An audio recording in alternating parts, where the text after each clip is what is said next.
नमाम भोजनेत्रं रमाकेलपात्रं चतुर्बाहुचामीकरं चारुगात्रं जगत्त्राणहेतुं रिपोधूमकेतुं सदा सत्यनारायण नमामि देवं श्रीरामं सलक्ष्मणं शकुनां सीतानुसाहित्यकं वैदेही पद्मुखं पौलतसंहारिणं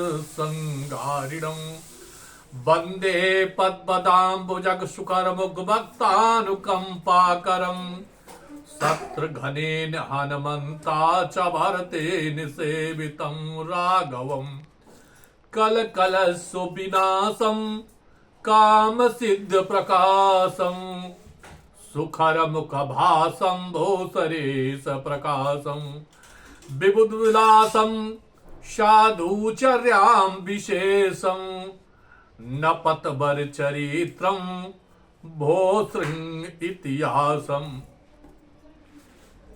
आज प्रिय भक्तों, दर्शकों, ये मैं बताना चाहता हूं कि आज जो हमारी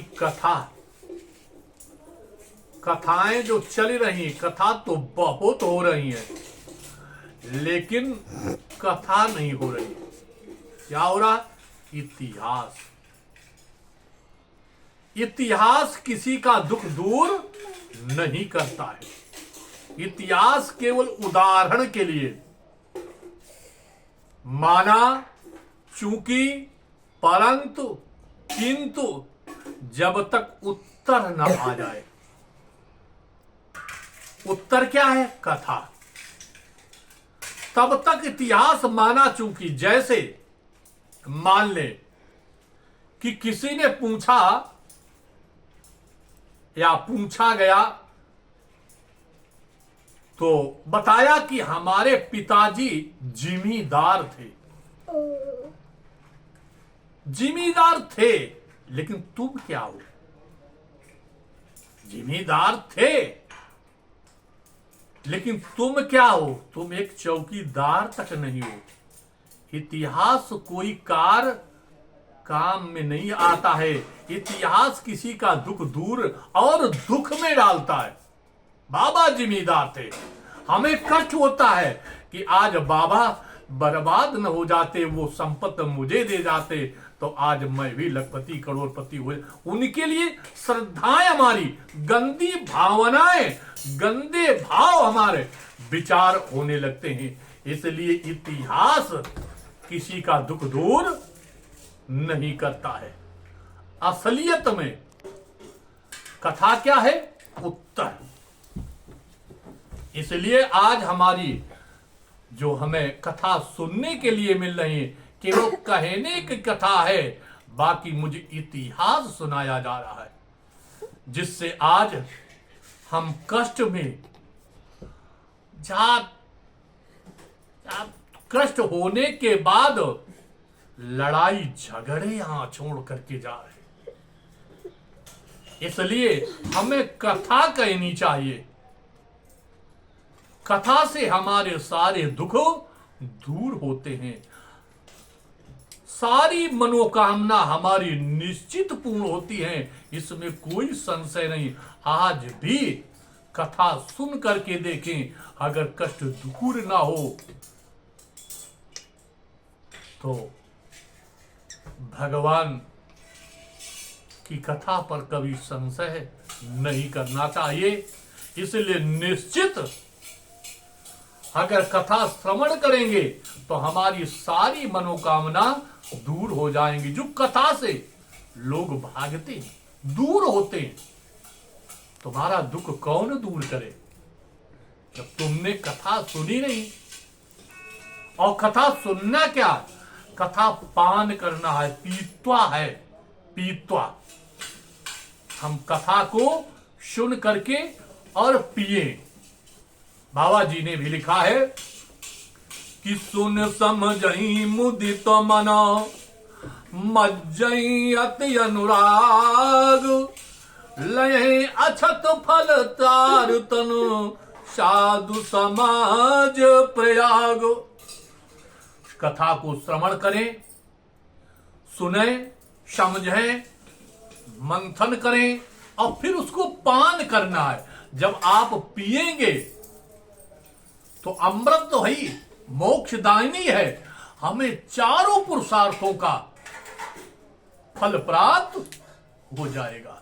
इसलिए कथा हमें जरूर श्रवण करनी चाहिए। बिना कथा के किसी के दुख दूर न हुआ है और न होगा। आज भी हमारी कथाएं अगर होने लगे, क्योंकि कथा नहीं होती, ड्रामा होता है, इतिहास होता है, अहंकार में, अहंकार, फलाने ने कथा कराई तो हम भी करवा दें, अहंकार, अहंकार की जगह कभी भगवान जाता नहीं है। क्योंकि भगवान साफ साफ लिखते हैं कि दुर्योधन घर मेवा त्यागी, और सागु विदुर घर खायो। पांडवों ने राजसी यज्ञ कराई, उस राजसी यज्ञ में भगवान पत्तल को उठाया, जूठे पत्तल उठा रहे हैं।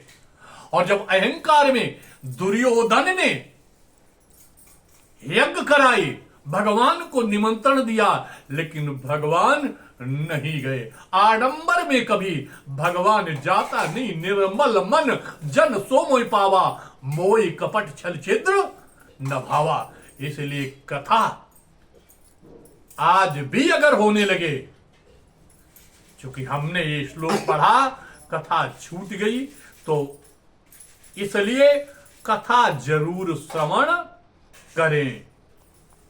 आइए अथ सूर के बारे में बताते हैं कि यदि आपका सूर कुंडली में गड़बड़ है तो आप घरेलू उपाय करें, छोटे छोटे उपाय करें, जिससे सूर हमारा ठीक हो जाए। क्योंकि सूर अगर गड़बड़ होता है तो हमें पिता से भी झगड़ा होते हैं, घर में भी कलेश होता है, नौकरी आदि जो हमारी वो बाधा में पड़ जाती है, नहीं मिलती। इसलिए सूर को आइए ठीक करें।